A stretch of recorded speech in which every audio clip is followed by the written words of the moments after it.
Alright, got a quick little video here for you today. Unboxing video of my Invicta Pro Diver Gold. Let's see. Let us see what we get. And bang for our buck. So we got a little booklet. Some how-to stuff in there. Salts. Big old tag. Oh, so it's in a box. It's got this little watch cushion. Looks like it has a pocket of some sort in there. Maybe that's for, I don't know what this pocket's for. Maybe that's your extra links or something, if you gotta take out links. So let's take a look at this watch. Let's get all this plastic off. Okay. Seems to be covered in it. Okay, so that was really annoying. This plastic took a long time to get off. Good thing there is editing. You guys didn't have to see that struggle. But this is the Invicta Pro Diver Gold. Oh, that's a way nicer bevel than the watch I got on right now. 120 click. You could definitely feel it. Hard to turn though. Let's see if it stops on a dime. Pretty much. Good enough for me. Good enough. I got this one right here, and this is a cheap ass bevel, man. This is just some Liege watch. It's battery operated. I got it to be my beater watch because I figured this would be my nice watch. And let's try it on. The Liege is definitely bigger than this. I've never owned an actual all gold watch, all gold color watch before. So this is new to me. I don't know. Seems all right. Now this is a movement watch. You can see it's already working out of the box. It's got the screw down cap.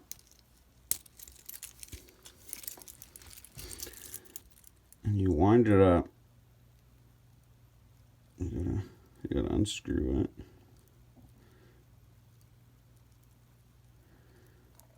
Alright, so that's okay, so that's winding.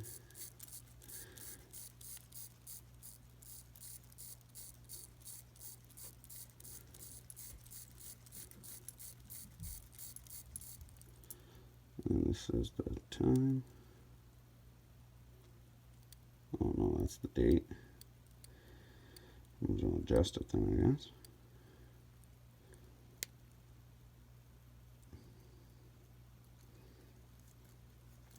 It's called hacking, so it will stop when you're adjusting the time. And what time is it? It is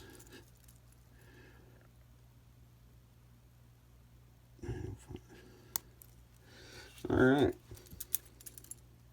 There, and as soon as you stop hacking, it automatically starts going again. Oh, sorry, why do I keep trying to put this on? Sorry. And this is the back. Mechanical watch. It's hard to ever get a good shot of it with the clasp, but you can see she moves and that winds her. It's got a Seiko movement in it.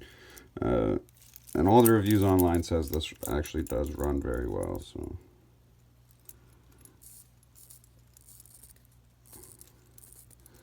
You gotta screw it back in, and that makes it waterproof. I have to say, all in all, I do like this watch. I don't like the clasp. The clasp does feel cheap and like it's not gonna last or hold, but it's the one that comes with it where you do. I honestly like this butterfly clasp better. This just feels nice on the wrist. You actually don't feel these pieces here, and the butterfly clasp is really nice, I have to say. But for my two watches, I got a quartz and an actual movement. I just wanted to try out a movement. I don't know what it's like to own a movement. I have no idea. This is the first movement I ever owned. And we're going to find out how good they work. And it's a Seiko engine in here, so I'm not too concerned. It'll probably keep time pretty good. Maybe only lose 15 seconds a day. So I'll keep up on it. But that's another reason why I got the quartz too, is just sometimes I don't want to have to deal with the movement. And this is supposed to be like the Rolex Submariner. It's actually pretty small. It's not as big as the other one. Looks good on my wrist though. I like my wrist is a little bigger. I don't think it's small. I like the size of it. Seems very good. This is all in all a very good watch. I'm happy with my purchase. It was only $100 on Amazon, and that was with delivery and everything, taxes in. I think came to like $102. It was a good deal. I don't mind that for an actual movement watch. I don't care how bad it performs. Just to try it out, it was worth the money, and I do like the look of it. I might, and if it's a good one, maybe I'll get a new one, but a different style. We'll see. All right, everyone. This is my unboxing video for this watch. Take care.